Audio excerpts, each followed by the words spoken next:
Akashvani presents Morning News.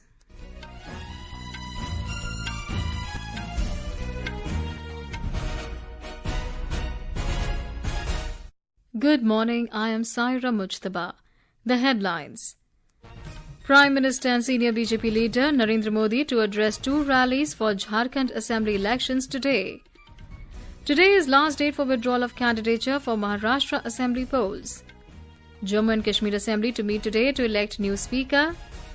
Madhya Pradesh government hikes compensation for human death in wildlife attack to 25 lakh rupees. 7th session of International Solar Alliance Assembly to begin in New Delhi this morning. India bags 17 medals including 4 gold at Under-19 World Boxing Championships in Colorado, US. And Hockey India Senior Men's National Championship to begin today in Chennai.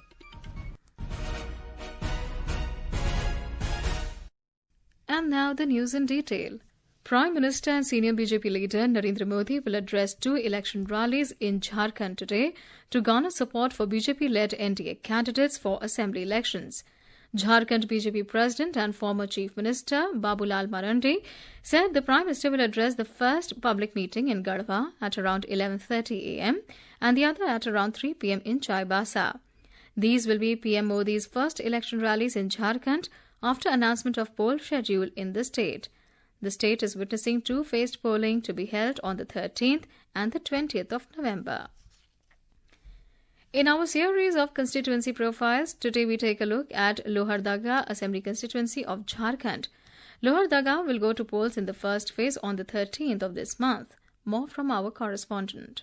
Lohardaga is a reserved assembly constituency for scheduled tribe. The sitting Congress MLA Rameshwar Orao is contesting assembly elections for the second time. Earlier, he was an MP from Lohardaga parliamentary constituency, which comprises 5 assembly constituencies. NDA ally AJSU candidate Neeru Shanti Bhagat is pitted against Rameshwar Orao. Yashpal Bhagat of BSP is also trying his luck from this seat. All the 17 candidates, including 8 independent candidates, are in the fray, but the main contest is between Rameshwar Orao of Congress and Neeru Sheila Bhagat of AJSU. Establishment of bauxite-based industry, unemployment and migration of people are the main issues in this constituency. Now it is to be seen which candidate is succeeded to persuade voters by raising issues for overall development of Lohardaga constituency. With KK Lal's report, Nitya Franco, Akashvani News.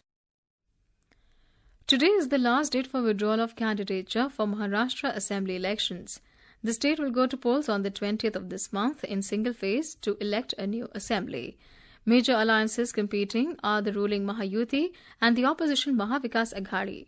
The ruling Mahayuti alliance consisting of the BJP, Shiva Sena and NCP and the opposition Mahavikas Aghadi comprising the Congress, Shiva Sena, UBT and NCP Sharad Chandra Pawar are the main contenders for power, though smaller parties and independents are also in the poll fray. More from our correspondent. As the time frame for withdrawal of nomination for the Maharashtra Assembly election ends today, the final figures and seat sharing arrangement is going to be clear. Meanwhile, various political parties are kick-starting their campaign for the upcoming elections. Chief Minister and Shiv Sena leader Eknath Shinde addressed rallies in Mumbai yesterday. Deputy Chief Minister and NCP leader Ajit Pawar canvassed in Baramati. According to reports, Prime Minister and Senior BJP leader Narendra Modi is going to address 11 rallies in the state after 8th November. On the other hand, senior Congress leader Rahul Gandhi is going to address rallies in Nagpur and Mumbai on 6th of November. Voting in the state will be held on 20th November and counting of votes will take place on 23rd November. Prarthana, Akashvani News, Mumbai. Jammu and Kashmir Assembly will meet today to elect its new speaker, with senior NC leader and former minister Abdul Rahim Rather proposed for the post. As per the list of business for today, released by the Assembly Secretariat, the House will meet at 10:30 a.m. and the election of the Speaker is the first item on the agenda. The election of the new Speaker is likely to be easy as the National Conference has 41 MLAs, while Allies Congress has 6 and CPIM 1 in the 90-member Assembly. Madhya Pradesh government increased compensation to the kin of those killed in wild animal attacks to 25 lakh rupees from 8 lakh rupees. More than 3 times increase has been announced in the compensation after the incident in which 2 people were trampled to death by an elephant near Bandhavgarh Tiger Reserve in Umaria district. The Forest Department has also captured the elephant that killed 2 people in Bandhavgarh Tiger Reserve. More from our correspondent.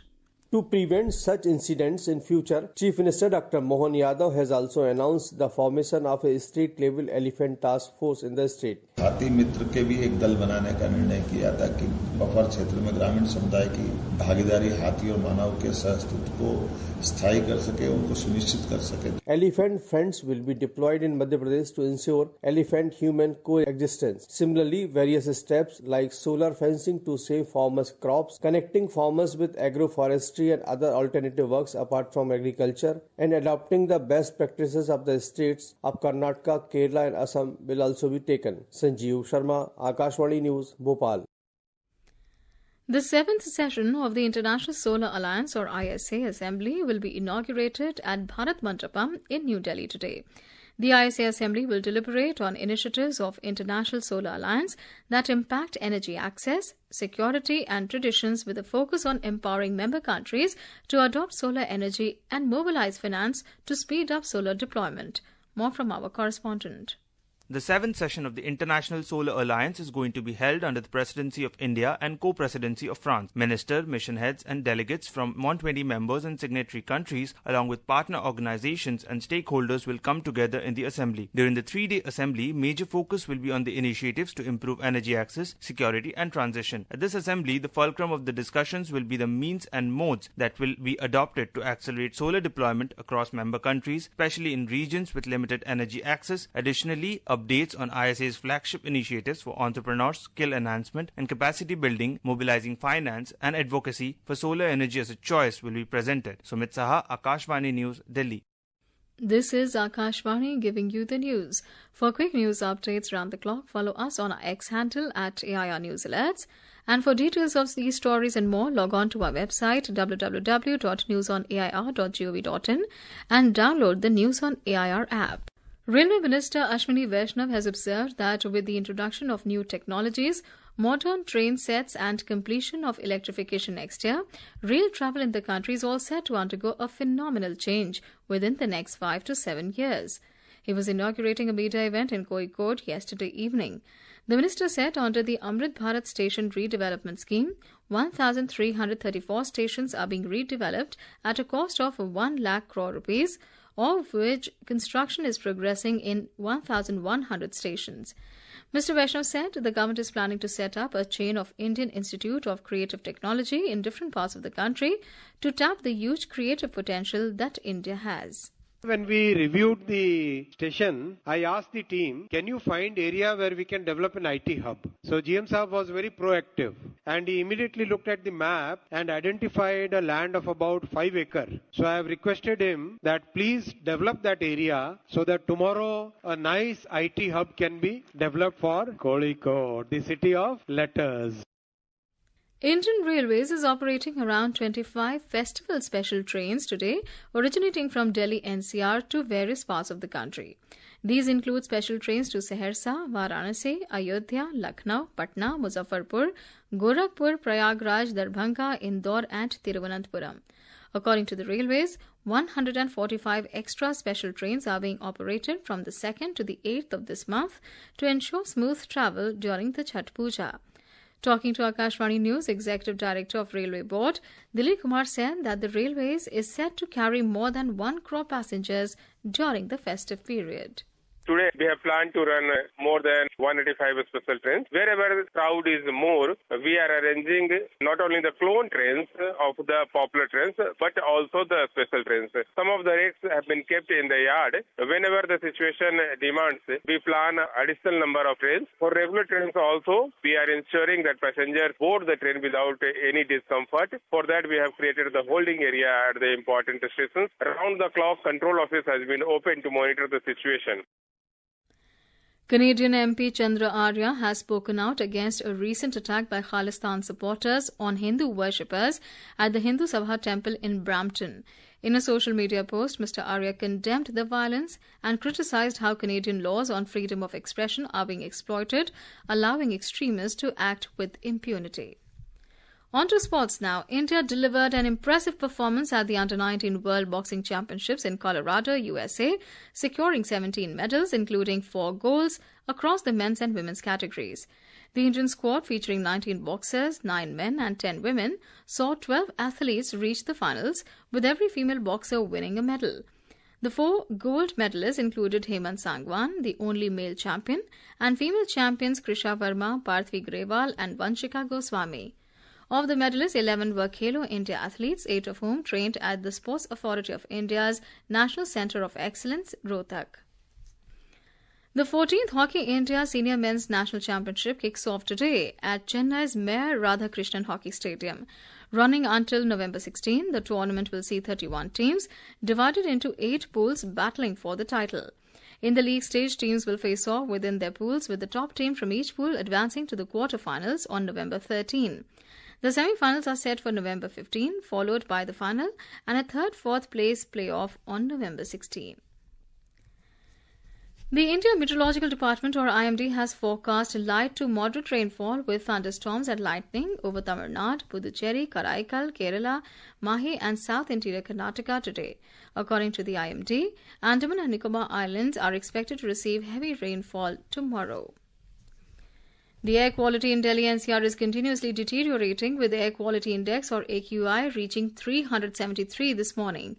The air quality in the region remains in the very poor category. According to Central Pollution Control Board, or CPCB data, the AQI in some parts of the city reached severe levels, crossing the 400 mark.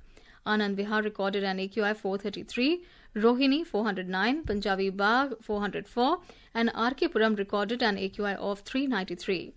AQI in Bhavana station hit 408.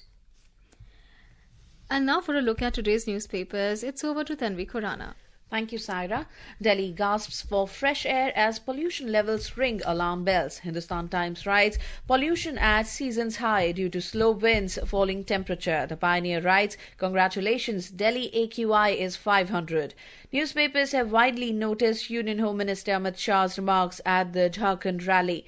Will bring uniform civil code. Tribals will be kept out, says Shah. Grenade hurled at Sunday market in Srinagar, 12 injured, writes the Times of India. New Zealand beat India 3-0 in historic whitewash, says the Timesman. Says the Statesman, while the Indian Express headlines, Team India crumbles, old guard and new as New Zealand do the clean sweep 3-0. And finally, the Economic Times writes, festive sales end with a bang, adding e-commerce platforms recorded total sales of nearly 1 lakh crore rupees during the festive season. And with that, it's back to you, Saira. Thank you, Tanvi. And now, before we end the bulletin, the headlines once again. Prime Minister and Senior BJP leader Narendra Modi to address 2 rallies for Jharkhand Assembly elections today. Today is last date for withdrawal of candidature for Maharashtra Assembly polls. Jammu and Kashmir Assembly to meet today to elect new speaker. Madhya Pradesh government hikes compensation for human death in wildlife attack to 25 lakh rupees. 7th session of International Solar Alliance Assembly to begin in New Delhi this morning. India bags 17 medals, including 4 gold at Under-19 World Boxing Championships in Colorado, USA. And Hockey India Senior Men's National Championship to begin today in Chennai. For details of these stories and more, log on to our website www.newsonair.gov.in and News on AIR app. And with that, we end the morning news. Have a great day.